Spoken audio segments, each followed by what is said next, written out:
বাঁচতে হইলে আমার সংসদে যাইতে হবে, সংসদে গিয়ে কথা বলতে হবে, এই পাট শিল্পটা আবার বিশ্বের দরবারে তুলে ধরতে হবে। সংসদে না গেলে কিন্তু আমি পারবো না এই পাট শিল্পকে রক্ষা করতে। দেখছি আপনি সহ আপনার সাথে একাধিক লোক সহযোগিতা করছে, মানে আপনাকে সম্মতি জানাইছে। তো 1 তারিখও প্রোগ্রাম করছি, কিন্তু আমার পুরা ঢাকা না সারা বাংলাদেশে কিন্তু আমি ছড়িয়ে ছিটে দিতে চাই। তাদের মতো তাদের জায়গা থেকে কিন্তু এই পাটের পণ্যর প্রচার করুক। আপনি যে 2020 সাল থেকে আজকে 2025 সাল প্রায় শেষের দিকে, অর্থাৎ 5 থেকে 6 বছরে কি পেয়েছেন এই আন্দোলন করে?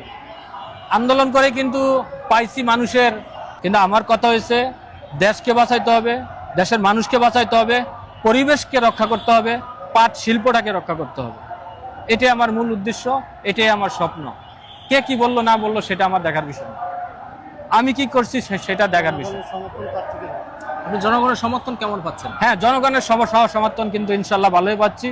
আর আমি যে ঢাকা 17 আসন থেকে জাতীয় নির্বাচন করছি, তবে ওইখানে আমার বাসান ট্যাগ, তারপরে করাইল বস্তি, ওই সমস্ত গুলশান বনানী, ওই সমস্ত এলাকার প্রায় আমি 70 শতাধিক লোকে বলছে ভাই আপনার মতো কিন্তু আমরা পোশাক পরতে চাই, কিন্তু ওই পাটের পণ্য ব্যবহার করতে চাই, প্লাস্টিকের জাতীয় যেই পণ্যগুলা ছিল ওই পণ্যগুলো আমরা ব্যবহার করতে। যে আসন থেকে হিরো আলম নির্বাচন করছিল ওই আসন থেকে নির্বাচন করেন, আবার তো হিরো আলম নির্বাচন করবে ওই আসন থেকে। হ্যাঁ, হিরো আলম করে কি করে না সেটা আমি জানি না, তবে অনেকে বলে আপনার সাথে প্রতিদ্বন্দ্বীকে, আমি কারোর প্রতিদ্বন্দ্বী মনে করি না।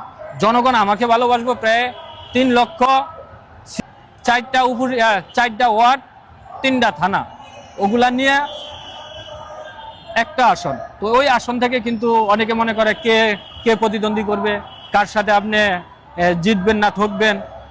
তো আমি বলি যে কেউ আমার প্রতিদ্বন্দ্বী না। জনগণ এখন ভালো চায়।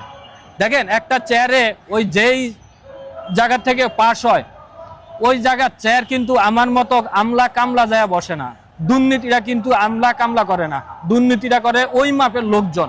কিন্তু সংসদে আসলে সাধারণ কিছু লোক, যারা গরিব, নিম্ন আয়ের সরল সোজা, তাদেরকে আমি মনে করি যে সংসদে পাঠানো উচিত।